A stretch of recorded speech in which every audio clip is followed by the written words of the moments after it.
कि भोले बाबा अब तुम दूल्हा तो बन रहे, लेकिन सबसे पहले जरूरत दूल्हा बनवे काजे हल्दी की पड़त है, तो तुम हल्दी मंगाओ कहूं थे। अब भोले बाबा बोले देवियो हिन तो बरसे हो जाती, हल्दी को तो कुछ कम नहीं होता, हम हल्दी लेता हूं नहीं, तासो अब मेरे पास हल्दी वल्दी नहीं है, बताओ मैं कौन से ले आए, लेकिन एक उपाय है।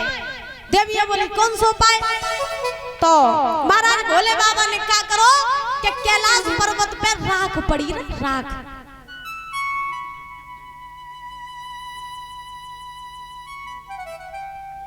भोले बाबा ने महाराज राख को ले लिया और राख को लेकर के अपने सारे शरीर में रमा ली भस्म। जब भस्म को अपने सारे शरीर में लगा लिया भोले बाबा ने, तो उसी समय अब महाराज देवता चुपचाप खड़े होकर के देख रहे कि देखें जो दूल्हा कैसे बन रहे हैं। अब जो भोले बाबा ने भस्म अपने शरीर में लगाई, तो महाराज देवता वापस में कौन लगेगा जी ऐसे दूल्हा बन के गए तो कोई बिटिया जिनके संग ब्याह नहीं करे जिन नगर में तो बजाए होते से ऐसे जो दूल्हा बन रहे। अब महाराज उसी समय अब भोले बाबा बोले देखो हल्दी का काम तो पूरा हो गया।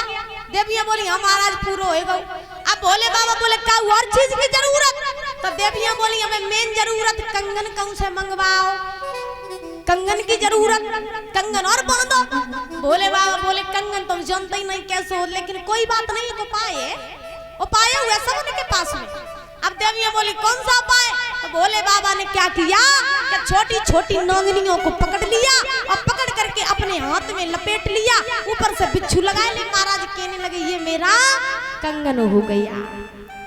अब महाराज ऐसे भोले बाबा दूल्हा बने, ऐसा दूल्हा कौन बंद देखो, लेकिन भोले बाबा की तो महिमा ही निराली है। अब महाराज भोले बाबा दूल्हा बन गए।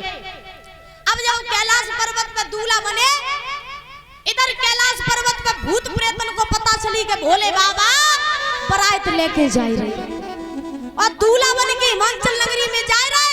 तो महाराज भूत प्रेत सब चिल्लाते हुए और भागते हुए आए कैलाश पर्वत पर भोले बाबा के पास में और जवाब दिया जब बताओ अकेले ही अकेले ब्याह करने जा रहे, हमें नहीं निभाए जाइयो, अकेले अकेले विवाह करने जा रहे हो, हमें नहीं लेकर के चलोगे? अब महाराज भोले बाबा बोले बिल्कुल लेकर के चलेंगे, क्यों नहीं लेकर के चलेंगे।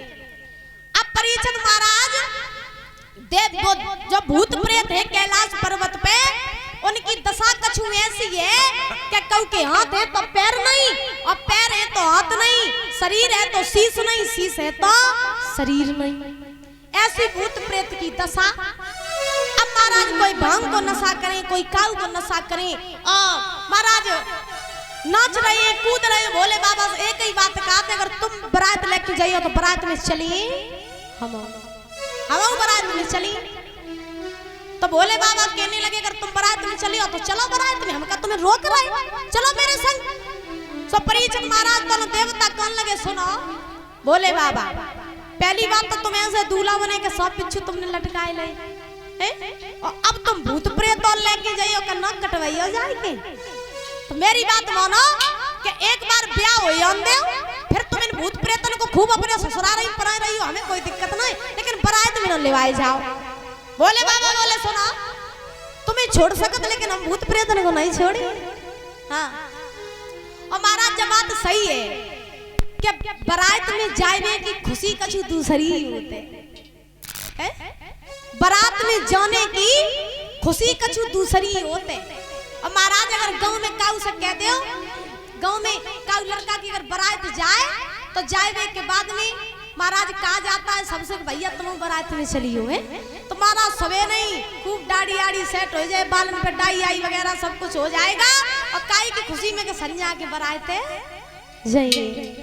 और बारात में जब जाते तो महाराज बड़ी खुशी होते, बहुत ज्यादा।